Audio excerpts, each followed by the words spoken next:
Le plaisir est pour moi, mesdames et messieurs, de vous retrouver pour vous informer. Ce parti pour ce journal du week-end. À la une de l'actualité, rencontre du 11e sommet du mécanisme régional des suivis de l'accord cadre d'Addis Abeba. Félix Tshisekedi a dénoncé l'agression et l'envahissement d'une partie de la province du Nord Kivu par le Rwanda, sous couvert du M23. Et puis à Kinshasa, présentation de 25 présumés criminels économiques des hauts responsables de la DGM, mais aussi de l'ANR par l'état-major des renseignements militaires à l'issue d'une opération menée dans la province du Sud Kivu. En éducation, au total, 35 sous-divisions éducationnelles du Nord Kivu ont bénéficié des motos pour leur mobilité, un don du gouvernement de la République dans le cadre du projet d'équité et de renforcement du système éducatif appuyé par la Banque mondiale. Voilà tout pour le titre, mesdames et messieurs. Vous êtes les bienvenus dans ce journal du week-end.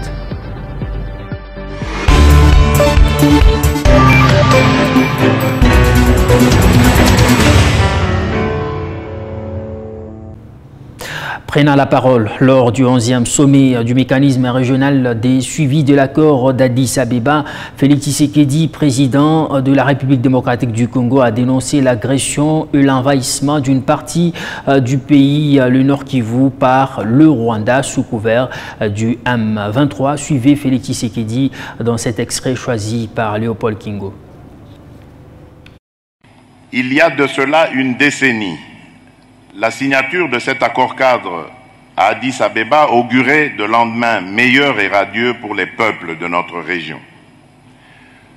Nos États souscrivaient et décidaient de faire du respect de la souveraineté et de l'intégrité territoriale des pays voisins, de la non-ingérence dans les affaires intérieures des uns et des autres, de l'interdiction de fournir une assistance aux groupes armés ni à des personnes impliquées dans des crimes de guerre et contre l'humanité ou des crimes d'agression, et de la facilitation de l'administration de la justice grâce à l'entraide et à la coopération judiciaire dans la région, la pierre angulaire de notre action collective, nous autres États géographiquement localisés dans cette région des Grands Lacs africains.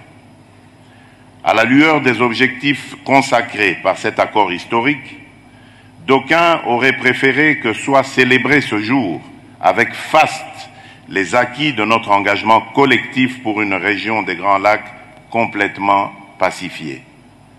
Hélas, c'est avec une profonde amertume et une grande désolation que nous constatons, 10 années après l'entrée en vigueur de cet accord, la rupture de ce pacte collectif par un État signataire, j'ai cité la République du Rwanda, qui, sous couvert du mouvement terroriste du M23, pourtant défait, et qui l'a ressuscité, s'est donné la liberté d'agresser et d'envahir une partie de la province du Nord Kivu en République démocratique du Congo. Et ceci en totale violation de l'engagement régional numéro 3 de l'accord-cadre dont il est signataire, de même que les chartes des Nations Unies et de l'Union africaine dont il est partie prenante, le tout sur fond d'exploitation illégale de nos ressources naturelles. Sur ce même chapitre du cadre du 11e sommet du mécanisme des suivis régional de l'accord cadre d'Addis Abeba sur la paix et la sécurité ce 6 mai à Bujumbura, Félix Tshisekedi a appelé à la révisitation de cet accord tel que souhaité par l'Union africaine. Cet appel vient après que le chef de l'État congolais ait condamné l'agression de son pays de la part d'un pays membre qui est le Rwanda. Une fois de plus, suivez le propos du chef de l'État congolais, Félix Tshisekedi. Cette attitude délibérée et plus d'une fois réitérée par un État signataire ne nous impose un choix tout autre que la revitalisation de cet accord, tel que l'a notamment recommandé le Conseil de paix et sécurité de l'Union africaine lors de la 1140e session le 17 février dernier, en marge du 26e sommet de l'Union africaine. Le contexte de la tenue de ce sommet nous commande donc de procéder à une évaluation lucide de ce qui aurait pu être fait, c'est-à-dire entreprendre une réflexion approfondie sur le chemin parcouru, dès lors que pour nos peuples, et le mien en particulier, nous sommes encore à la croisée des chemins. Ainsi donc, l'évaluation de l'état de mise en œuvre de nos engagements respectifs dans le cadre de l'accord-cadre ne saurait être un exercice limité au seul pays de la région. Celui-ci devrait, sans nul doute, également requérir l'implication d'autres partenaires ainsi que celle des institutions garantes. Excellences, Mesdames et Messieurs, L'état-major de renseignement militaire a procédé le week-end à son siège de Kinshasa à la présentation d'un réseau des présumés criminels économiques, au total 25, et des hauts responsables de la DGM, de la NR sont aux arrêts également à l'issue d'une opération menée dans la province du Sud Kivu. Les éléments de renseignement militaire ont pu saisir au cours de cette opération 4 coffres-forts non encore ouverts, 15 ordinateurs portables, 41 téléphones, des fours, des balances, des moules, 26,120 kg d'or, mais aussi une somme évaluée à plus de 406 000 $ américains. Le reportage nous donne plus d'éclaircissements sur ce dossier. C'est une procession qui apparaît calme, mais ses acteurs sont de criminels économiques. Arrêté le 1er mai au Sud Kivu par le service de renseignement et présenté ce vendredi à l'état-major de renseignement en présence de la ministre en charge de la justice, la ministre de Mines, mais aussi celui de l'économie. Que tout celui qui va continuer à soutenir les criminels économiques et complices, il sera sanctionné. 15 d'entre eux ont été arrêtés en flagrance dans 5 comptoirs au Sud Kivu. 12 autres sont accusés de fraude et trafic illicite de l'or vers le pays agresseur de la RDC. Ce n'est qu'un début. Nous allons continuer, nous, au sein du ministère des Mines, à travailler dans la commission de lutte contre la fraude minière avec le soutien, bien entendu, du service de renseignement militaire. 4 coffres forts, 15 ordinateurs portables, 41 téléphones, 2 fours, 2 balances, 2 moules, 26,120 kg d'or, plus de 400 000 $, plus de 6 millions de francs congolais, 125 900 francs rwandais, 4 560 roupies et 1000 shillings ougandais ont été saisis. Il s'agit ici d'un grand combat, d'une grande guerre, parallèle à la guerre qui se passe sur le terrain à l'est de notre pays. Et ce sont justement ces trafics qui permettent de maintenir cette situation d'insécurité à l'est de notre pays. Accusés de blanchiment de capitaux et financement du terrorisme dans l'est de la RDC, ces criminels économiques seront déférés devant leurs juges naturels et répondront de leurs actes. Ce journal se poursuit. La ministre du Genre, Famille et Enfants a accordé le week-end une audience au représentant spécial adjoint du secrétaire coordonnateur résident et coordonnateur humanitaire des Nations Unies en République démocratique du Congo, Mireille Massangou, Bibi Mouloko et Bruno Le Marquis ont échangé autour de plusieurs dossiers, dont l'agenda de paix et sécurité des Nations Unies en faveur de la RDC, la problématique plutôt de la participation efficace de la femme au processus politique et des questions liées aux violences sexuelles faites aux femmes dans le contexte des conflits au pays. Suivez les détails dans ce récit.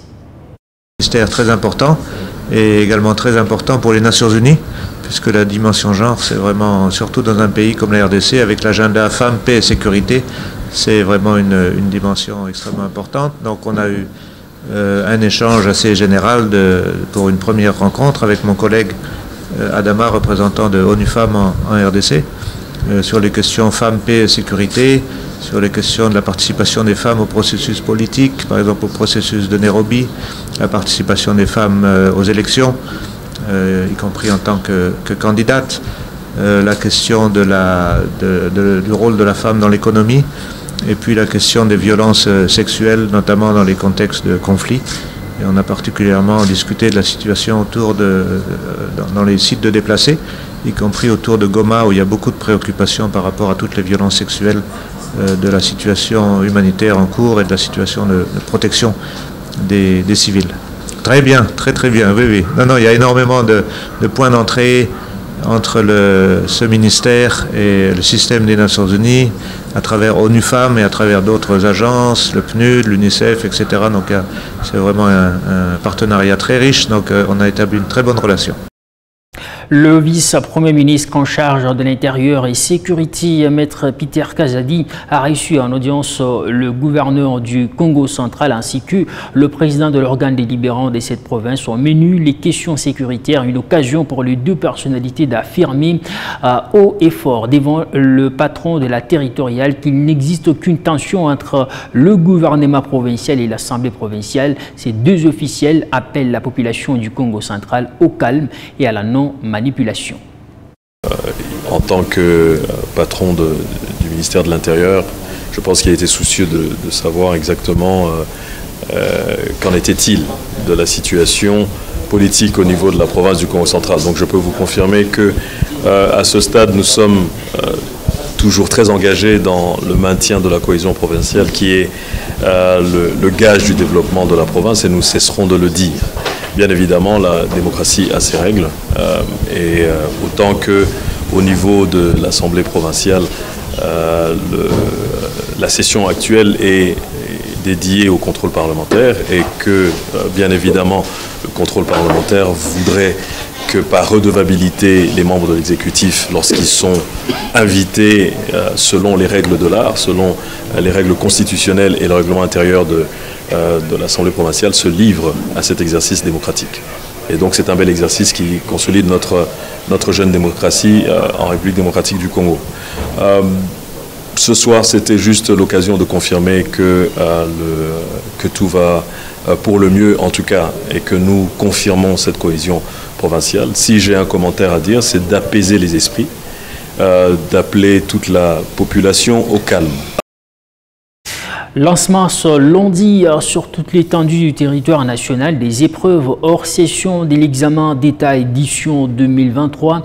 Les finalistes du secondaire débuteront par la dissertation à la veille de ce rendez-vous. L'on assiste au dernier réglage dans toutes les écoles de la RDC. À Kinshasa, à l'école d'application de l'UPN, les candidats de ce concours national se disent être suffisamment prêts à affronter ce jury préliminaire. Du côté du ministère de l'EPST, les items sont déjà déployés sur toute l'étendue de la République démocratique du Congo pour faciliter le bon déroulement de ces épreuves. Les détails dans ce récit réalisé par Félix Matoudi depuis Kinshasa. Dernier virage pour l'examen d'État édition 2023. La phase hors session commence le lundi 8 mai par la dissertation. La dissertation, c'est donner son avis par rapport à un sujet donné, l'expliquer. Selon moi, la dissertation est l'art de développer une idée, de la penser et de l'expliquer. Par écrit, les finalistes du cursus scolaire vont développer les différents contours du sujet choisis parmi tant d'autres. La dissertation, une épreuve pour jauger les niveaux de réflexion de chacun. Malgré les niveaux des préparatifs, la tension monte à quelques heures. Pas si mal, on est déjà assez prêt, je crois bien. Et on a eu quand même quelques entraînements et tout, on s'est un peu bien préparé pour qu'on puisse bien affronter, quoi. Ça évolue très bien chaque jour, on s'exerce. Et je suis trop prête pour affronter la dissertation. Comment alors ces élèves se sont préparés pour affronter avec succès l'épreuve de dissertation, le français oral et les jurys pratiques qui s'en suivra? Pour avoir les réponses de ces questions, nous nous sommes rendus ici à l'école d'application de l'UPN, réquisitionnée pour être un centre de l'exéta. Dans cet établissement scolaire, enseignants et les candidats font les derniers réglages. Ici à l'école particulièrement, nous avons préparé nos enfants à un pré-jury. Donc nous avons fait des simulations de ce qu'ils vont exactement connaître pendant la session de jury préliminaire ici qui vont venir à partir de la date de 8. En tout cas, ils se sont bien défendus. Nous avons de bons professeurs, des professeurs qui sont toujours motivés à nous aider à mieux disserter. Et nous avions passé notre pré-jury de la dissertation la fois passée. et c'était absolument très bien. Ces finalistes sont en même temps exhortés à la concentration, la maîtrise des soi, à l'assiduité afin de mieux aborder cet examen de réflexion. Ce n'est pas à nous de nous substituer à la place des élèves. Nous les formons, nous leur montrons ce qu'ils doivent faire. C'est à eux de se battre sur terrain. Ce n'est pas à nous d'aller leur chercher des cotes, des points là-bas. Le ministre de l'EPC a confirmé que le colis des items sont déjà déployés dans toutes les provinces de l'RDC. Environ près d'1 million d'élèves finalistes du secondaire sont attendus aux épreuves hors session de l'examen d'État édition 2023 sur toute l'étendue du territoire national. À la veille de la passation de ces épreuves hors session, l'examen d'État ce lundi 8 mai, la ministre provinciale en charge de l'éducation invite toutes les parties prenantes au respect des principes et à bannir toutes sortes d'antivaleurs. Marie-Jeanne Toudimouena, s'adressant aux finalistes, les appelle également à compter sur eux-mêmes car la réussite n'est pas un miracle. Marie-Jeanne Toudimouena est ministre de l'Éducation dans la province du Kasaï central. Je me permets de m'adresser à vous, chers parents, pour vous sensibiliser une fois de plus, de vous acquitter de votre devoir traditionnel en ce qui concerne le paiement des frais de participation irrélatifs, car il s'agit des enfants, vos relèves de demain, qui vont également constituer un Congo et Kasaï central meilleur au lendemain. Pour y arriver, votre soutien, encadrement et accompagnement dans les rôles qui vous sont dévolus vis-à-vis de ces élèves s'avère indispensable. À vous, les intervenants à tous les niveaux de passation de l'examen d'État. Je vous recommande à faire preuve de votre sens de responsabilité, de votre dévouement et votre honnêteté pour que pendant tout le temps que prendront ces épreuves, les antivaleurs ne soient pas un mot à utiliser dans votre agir quotidien. À vous, chers enfants, élèves finalistes du secondaire, je vous exhorte à vous présenter au centre de passation à 7 heures très précises et à prendre courage pour travailler individuellement, sans frousse ni peur, de mobiliser toute votre énergie mentale avec confiance et assurance. Je ne voudrais pas vous souhaiter à tous et à chacun une bonne chance, mais plutôt, je voudrais vous souhaiter un bon travail, fruit de votre concentration mentale personnelle et de vos efforts. Toujours sur l'éducation, au total 35 sous-divisions éducationnelles du Nord Kivu ont bénéficié des motos pour leur mobilité, un don du gouvernement de la République dans le cadre du projet d'équité et des renforcements du système éducatif perse en RDC appuyé par la Banque mondiale. Un appui à la politique de la gratuité de l'éducation des bases en RDC s'est réjoui Priska Kamala, coordonnatrice des experts du conseiller spécial du gouverneur militaire en charge de l'éducation dans le Nord Kivu. Les motos ont été réceptionnées des mains de Daniel Kalimbiro, coordonnateur provincial du projet d'équité et de renforcement du système éducatif en RDC, Perse, par Maître Priska Kamala, coordonnatrice des experts du conseiller spécial du gouverneur militaire en charge de l'éducation, qui salue ces dons, s'inscrivant dans le cadre de la gratuité de l'enseignement de base. Nous voyons le fruit de ce projet pour renforcer la gratuité au niveau de l'école primaire qui va permettre la mobilité des sous-divisions. Le Nord Kivu aujourd'hui est bénéficiaire de 35 motos qui iront dans 35 sous-divisions. Cela permettra à ce que les sous-provèdes fassent l'itinérance, mais aussi les inspecteurs. Et ça permettra de voir la qualité de l'éducation au niveau de l'école primaire, mais aussi au niveau de l'école secondaire. Donc nous recevons ces motos avec, au nom de son Excellence, Monsieur le gouverneur de province, qui est empêché. Daniel Kalimbiro, coordonnateur provincial du PERS, affirme que la distribution de ces motos se fera en 3 étapes suite aux problèmes d'insécurité. En principe, nous devrions être ici avec les sous-provinces de provinces éducationnelles du Nord Kivu, D, Renissa, Butembo, Lubero et Beni, mais aussi avec les sous-provinces de la province éducationnelle Nord Kivu 3, Renissa, les sous-provinces de Massissi et de Lubero. Mais étant donné les difficultés de déplacement de ces responsables, de leur milieu de travail vers Goma, du fait de l'occupation du tronçon Rutshuru-Nyiragongo, où les motos ne peuvent pas être acheminés par voie routière. Alors cela a rendu cela difficile. Nous allons organiser la distribution de motos en 3 étapes. Donc la première étape, c'est à Goma pour les 11 sous-provinces éducationnelles. Le directeur de la province éducationnelle Nord Kivu, Pero Konapungu, a appelé de son côté les bénéficiaires de ces engins roulants à les utiliser en bons responsables. Lancement ce dimanche 7 mai des examens hors session de la formation professionnelle et métiers.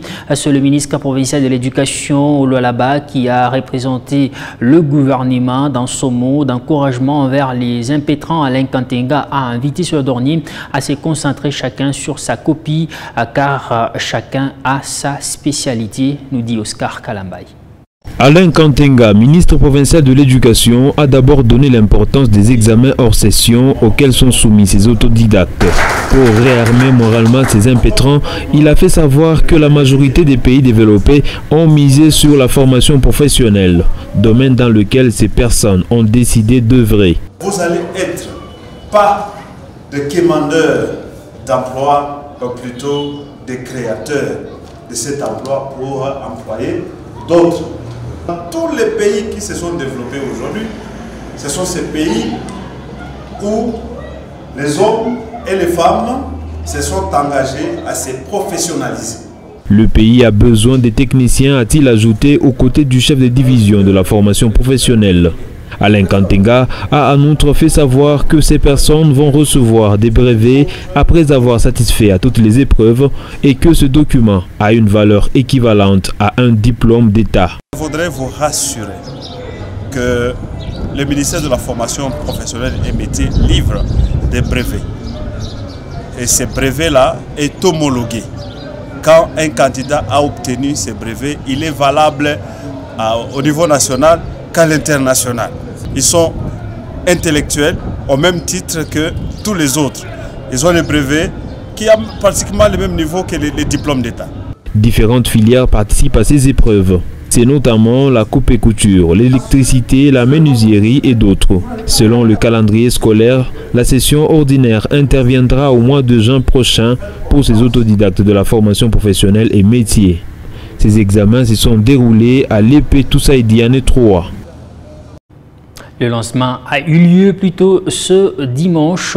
On va parler d'autre chose. La jeunesse du parti politique Ensemble pour la République des Kolwezi et des Muchacha a organisé ce samedi 6 mai une matinée politique pour sensibiliser les partisans à la mobilisation et à l'engagement politique. Plusieurs cadres du parti, dont la coordonnatrice provinciale, on prépare à cette grande messe du parti politique Ensemble pour la République. Réunis au siège de Kolwezi et Ensemble pour la République, parti cher à Moïse Katumbi Chapwe, la jeunesse du parti a organisé une matinée politique ce samedi 6 mai 2023. Sensibiliser les membres sur la mobilisation et l'engagement politique pour donner le mandat à Moïse Katumbi en décembre prochain est l'objectif principal. Pour Christian Amissi, responsable de la Ligue des jeunes de Kolwezi, cette activité n'est pas la moindre. Nous avons appelé tous les sectionnaires pour assister à cette manifestation. On a constaté qu'il y avait des gens, il y avait des jeunes Ensemble pour la République qui faisaient leurs manifestations à part au lieu de fédérer leurs forces. C'est pour cette raison que nous avons décidé, jugé bon, d'appeler nos amis de la dynamique Atoumi Président, Hyper, Kojeka et les autres en 2023 qu'on puisse avoir une force de défendre les intérêts de Moïse Katumbi Tchapwe. Chimejinga Charlotte, coordinatrice provinciale du parti, a quant à elle appelé la population du Lualaba à adhérer à cette formation politique et à se mobiliser pour la cause noble de la RDC aux côtés de Moïse Katumbi. Nous invitons seulement la population lualabaise à nous rejoindre, parce que c'est ensemble pour la République que nous retrouvons les vraies valeurs que le Congo recherche. C'est ensemble pour la République où on retrouve l'idéal pour le Congolais. Nous sommes un parti qui porte l'espoir de tous les Congolais avec notre candidat qui est le chairman Moïse Katumbi Tchapwe. Donc Ensemble pour la République est un parti qui offre beaucoup d'opportunités de développement pour ce pays et pour sa population. Cette activité a connu la participation des gens du parti de la ville de Kolwezi et ceux des Muchacha. Clôture ce samedi 6 mai à Kolwezi de la première édition de formation spécialisée en décoration événementielle, perlage, make-up professionnel ou encore en onglerie organisée par Congo Digit Business en partenariat avec Woman Success. Les lauréats ont obtenu leur certificat de participation sous une bonne ambiance. Commencé le 17 avril 2023, c'est ce samedi 6 mai qu'a eu lieu la cérémonie de clôture de la formation en coiffure classique, make-up professionnel, onglerie, perlage et la décoration événementielle organisée conjointement par Congo Digi Business et Human Success. Et en préparant cette formation, les lauréats se disent satisfaits et prêts à servir les Lualabais. Je suis venue, j'ai pris l'inscription. Je ne savais rien sur ce qui concerne le make-up. Donc j'ai compris que j'avais un talent en moi. Et en plus, ils ont vraiment boosté ce qui était à moi et je suis ce que je suis aujourd'hui. Je dis vraiment grandement merci à mon Dieu et à eux aussi parce que grâce à eux, je suis maintenant une maquilleuse professionnelle. Cette formation a été vraiment bénéfique pour moi. Nous avons appris beaucoup de choses. Donc, il y a eu des techniques qu'on a apprises, en tout cas c'est merveilleux, c'était bien, j'avais vraiment aimé. Quand je fais ça, je me suis dit, moi pour moi en tout cas c'est fini, prochainement je n'irai pas au salon. Je dois aussi faire le perlage parce que c'est mieux, comme j'avais fait la coupe et couture, je dois aussi ajouter les perlages parce que je suis capable de confectionner les sacs, les sous-tasses. Donc tout ce que vous avez vu là, nous avons fait ça en 3 semaines. Moi qui suis là, je dirigeais une maison de décoration, mais sans savoir moi-même décorer. Dans peu de temps, je me suis exercé et j'ai pratiqué. Quelques échantillons de leurs produits, dont des paniers, pots de fleurs, sous-tasses, etc., ont été vendus sur place.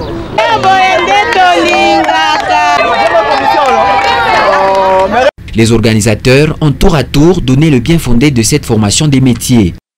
Congo Digi Business en partenariat avec Woman Success ont voulu organiser une session de formation à Kolwezi portant sur le make-up, décoration, coiffure, onglerie et le perlage. Alors là, nous sommes à la remise de certificats qui justifient la clôture de ces grands événements. Et la motivation, c'était juste d'apprendre aux dames, d'apprendre encore plus les métiers, d'être indépendante. Pour ceux qui avaient déjà quelque chose devant d'elles, de réveiller ça et de les encourager à avancer un peu plus loin. Les lauréats promettent de ne pas rater la 2e édition de cette formation qui sera organisée d'ici les mois de juin. La manifestation du jour s'est clôturée dans l'ambiance par de séances photos. En bref, en image, l'évêque de Kolwezi, Richard Kazadi, totalise une année de son épiscopat depuis son ordination et sa prise de possession canonique en 2022. Pour célébrer ce grand événement, tous les chrétiens catholiques du diocèse de Kolwezi se sont retrouvés ce dimanche à 7 mai au domaine marial pour une messe solennelle. En présence de plusieurs religieuses et religieux, Monseigneur Kazadi a reçu plusieurs dons des fidèles chrétiens qu'il a tout de suite destinés à la réhabilitation du petit séminaire de Kanzenze. Et c'est tout pour ce journal du week-end, mesdames et messieurs. Merci beaucoup à vous tous d'avoir été avec nous depuis les débuts de cette semaine. Nous vous souhaitons des très bons moments sur nos antennes.